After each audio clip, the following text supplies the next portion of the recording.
Olá pessoal, sejam todos bem-vindos. Nesse vídeo nós vamos falar da análise fundamentalista da empresa Cosan. Nós vamos utilizar o ano de 2020 só com um asterístico aí, um porém. O quarto trimestre ainda não foi apurado, então eu fiz uma projeção utilizando os 3 primeiros trimestres do ano de 2020. Então fiz uma projeção de como vai ser, entre aspas, o quarto trimestre do ano de 2020 aí para a gente conseguir fazer para ficar uma análise mais completa. E como base histórica, a gente vai utilizar o ano de 2013, se eu não me engano, 2013 ou 2014, ao ano de 2020. Bom, pessoal, antes de mais nada, quem puder estar contribuindo aí, estar se inscrevendo no canal, já contribui demais para a continuidade do projeto. E aqui tem as minhas redes sociais e os links aqui das redes sociais estão aí na descrição do vídeo. Bom, vamos começar aqui com a análise do ativo. Começando aqui pelo ativo realizável. O ativo realizável é o total do ativo da empresa, menos o ativo imobilizado e o intangível, ou seja, só o ativo que tem como finalidade ser transformado em dinheiro. Bom, a gente consegue analisar aqui que vem no crescimento, ou seja, os bens e direitos que a empresa tem a receber, no período tanto a curto prazo quanto a longo prazo, vem numa tendência de alta aqui, se a gente traçar uma linha de tendência imaginária. Vem numa tendência de crescimento, ou seja, o que a empresa tem de bens e direitos a receber, período pós período aqui no estudo histórico, vem em crescimento. Bom, aqui a gente tem uns caixas equivalentes, aqui é o famoso disponíveis da empresa, isso aqui é o caixa, o dinheiro que a empresa tem disponível lá para a empresa, lá dentro da empresa mesmo, e as contas de investimento de alta liquidez, de liquidez até 90 dias, que a empresa pode ir lá tá resgatando a qualquer momento. Então aqui o ideal, quanto maior, melhor, quanto mais disponíveis a empresa tem, melhor. Bom, de 2014 a 2016 veio numa tendência de queda, mas a partir de 2017 a 2020, os disponíveis da empresa vem crescendo período pós período, principalmente de 2017 a 2020. Bom, aqui a gente tem a conta de clientes da empresa, ou seja, o contas a receber. Aqui é o direito que a empresa tem a receber de clientes, tanto no período de curto prazo quanto a longo prazo. Aqui também é o ideal, quanto melhor, quanto mais direito a empresa tem a receber, melhor. Aqui está bem parecido com o caixa. De 2014 a 2016 veio no período de queda, mas a partir de 2017 a 2020 veio no processo de crescimento. Bom, vamos falar um pouquinho da análise do passivo. Na verdade, a análise do passivo a gente vai fazer mais um comparativo do balanço patrimonial. Aqui é o gráfico aqui das contas, como está estruturado o balanço patrimonial da empresa. A linha azul é o total do ativo da empresa, ou seja, o total de bens e direitos que a empresa tem a receber. Aqui também está contando o intangível e o imobilizado. Aqui o ideal é quanto maior, melhor, e seja superior ao total do passivo que são as obrigações que a empresa tem a pagar. O passivo é essa linha laranja e o patrimônio líquido é essa linha cinza. O patrimônio líquido é o capital que foi investido pelo sócio e acionista, onde está o lucro e prejuízo acumulado da empresa. Aqui essas duas contas são a origem dos recursos que são investidos no ativo da empresa. O ativo o ideal é sempre ser superior ao passivo, ao que aconteceu aqui da linha laranja. E o ideal é que o patrimônio líquido seja superior ao passivo, ou pelo menos próximo ao que está acontecendo também. Praticamente o nível de patrimônio líquido é bem próximo do passivo total, só o passivo total começou a aumentar um pouquinho. A diferença começou a aumentar um pouquinho de 2018 a 2020, a diferença entre o passivo e o patrimônio líquido, as obrigações que a empresa tem com terceiros, ou seja, os recursos que a empresa pega com terceiros para poder investir no seu ativo, aumentou em relação ao patrimônio líquido, que é o capital próprio, o capital que é investido pelos sócios e acionistas da empresa. Mas assim, não está nada preocupante, tá bem, o ativo da empresa é bem superior em relação ao passivo. Isso aqui já é um ótimo sinal. Bom, vamos falar um pouquinho do assunto que é importantíssimo para todas as empresas, que é o endividamento.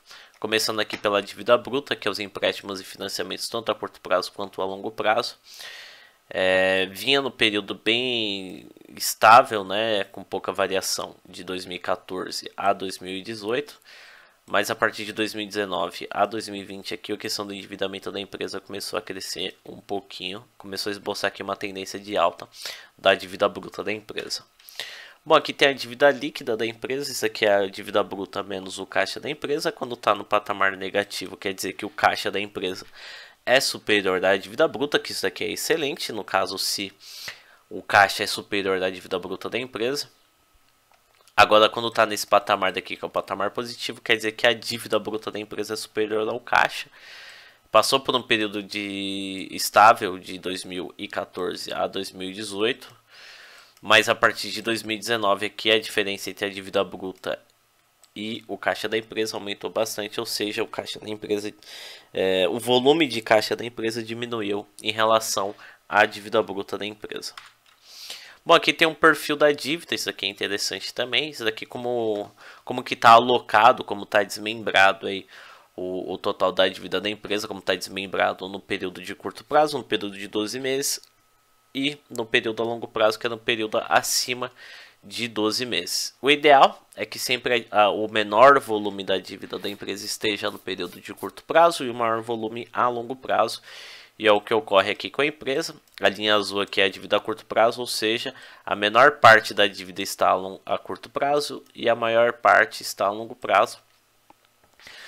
A menor parte da dívida estando a curto prazo, a empresa tem tempo o suficiente para poder gerar caixa, fazer seu estoque girar para poder gerar caixa para poder pagar as suas dívidas com os bancos e financeiras com tranquilidade, para não gerar juros e moda, e também para que a empresa não tenha que captar mais empréstimos e financiamentos para poder quitar a sua dívida atual.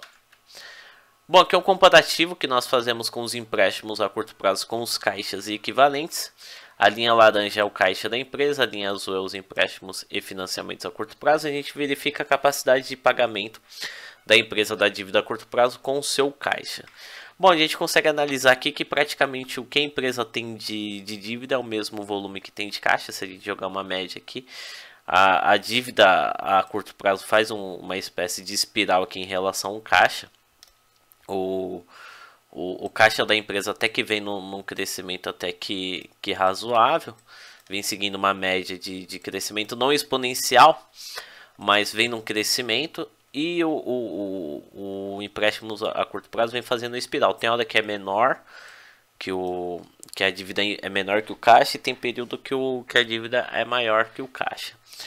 Aqui o ideal é que a dívida a curto prazo seja inferior ao caixa da empresa, porque a empresa tem os disponíveis para poder honrar seus compromissos com terceiros, né?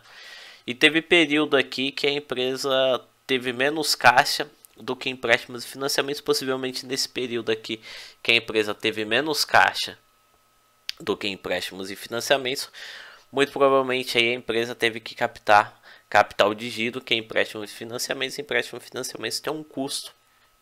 Então tá meio que nivelado aqui a questão do caixa da empresa e o curto prazo, mas não é o ideal. O ideal é sempre que o caixa da empresa esteja acima, pelo menos, dos empréstimos e financiamentos a curto prazo.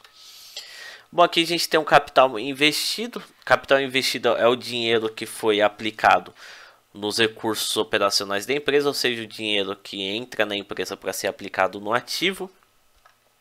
Aqui a gente envolve o patrimônio líquido e a dívida bruta. O patrimônio líquido é essa linha azul, a linha laranja é a dívida líquida. A dívida líquida é o dinheiro que foi investido lá pelos bancos e financeiras, reduzido aqui pela dívida bruta da empresa. Sempre foi bem nivelado aqui a questão do patrimônio líquido em relação à dívida líquida da empresa.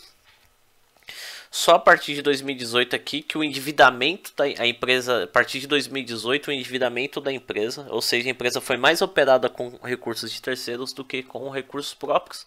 Então quer dizer que a empresa aqui está com nível de alavancagem superior ao que foi investido pelo sócio acionista, que não é muito legal. O ideal pelo menos fosse esse cenário aqui, que os dois estavam bem equivalentes, mas a partir de 2018 aqui o endividamento da empresa cresceu tanto que superou aqui o capital que foi investido pelos sócios acionistas. O ideal é que pelo menos esteja nesse cenário aqui, pelo menos um bem nivelado ao outro. Bom, aqui a gente tem o retorno da dívida investida. A linha cinza é os juros sobre os empréstimos, ou seja, os juros que a empresa paga sobre os empréstimos. E a linha amarela aqui é o retorno da dívida investida. Então aqui a gente faz esse retorno da dívida investida. É a participação do lucro líquido da empresa com o capital que foi investido pelos sócios acionistas. Ou seja, a gente pega o percentual do capital investido total, pega a representatividade percentual da dívida, da representatividade percentual da dívida sobre o capital total investido, e aqui a gente faz um comparativo do recurso que foi aplicado operacionalmente dos empréstimos e financiamentos com a representatividade percentual da dívida bruta na participação do lucro líquido da empresa. Então aqui é o retorno da dívida investida. O ideal é que a linha amarela esteja superior aos juros sobre os empréstimos, que aí a gente consegue analisar que o dinheiro que foi aplicado através de dívida compensou o investimento. Agora, se a linha amarela estiver abaixo, quer dizer que o investimento com o capital de terceiros não compensou, porque os juros que a empresa pagou para o banco foi superior ao que ela teve de retorno no lucro. Bom, a gente consegue avaliar aqui que de 2014 a 2016 o retorno da dívida investida foi inferior ao juros sobre o empréstimo, ou seja, a empresa pagou mais juros do que teve de retorno. Mas a partir de 2018 a 2019 a empresa teve recuperação, ou seja, em 2018 a 2019 o dinheiro que foi investido através de empréstimos e financiamentos compensou, porque foi superior ao juros pago.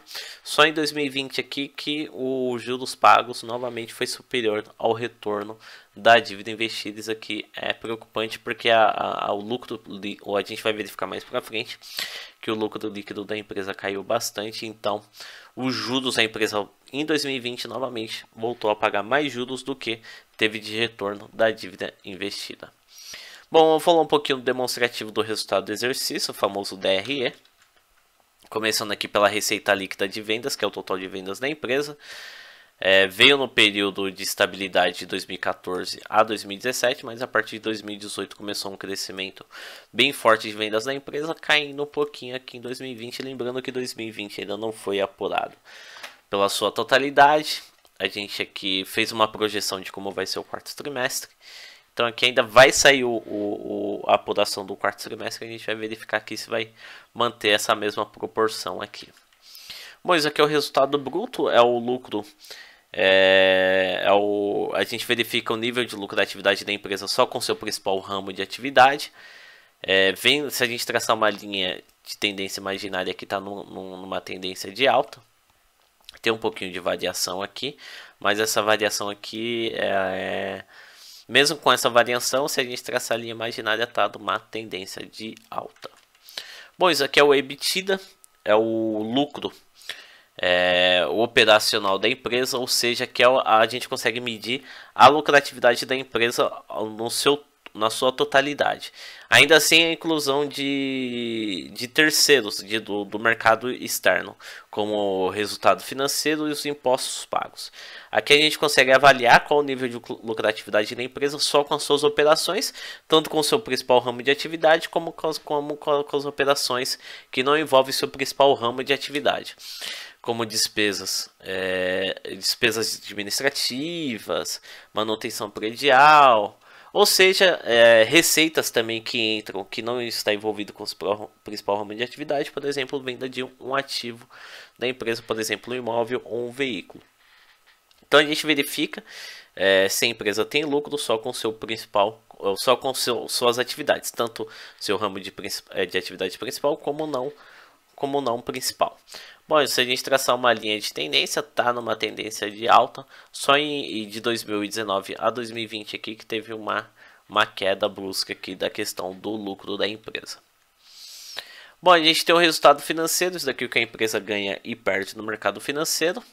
Se está acima desse patamar daqui, que é o patamar positivo, quer dizer que a empresa ganhou mais do que perdeu no mercado financeiro. Se estiver abaixo desse patamar, é o patamar negativo, então a empresa perdeu mais do que ganhou no mercado financeiro. Isso daqui é tudo as operações, é o saldo final, né, o resultado líquido da empresa em relação às suas operações financeiras. Aqui envolve os juros que ela paga de empréstimos e financiamentos, variação cambial e o resultado, se a empresa teve lucro ou prejuízo com as suas operações em mercado financeiro, dos investimentos que ela faz no mercado financeiro, por exemplo, investimento em empresas que na bolsa de valores de outras empresas que ela investe na bolsa de valores. Aqui é o lucro e prejuízo do período. Esse aqui é o lucro final da empresa, né? A última conta da DRE.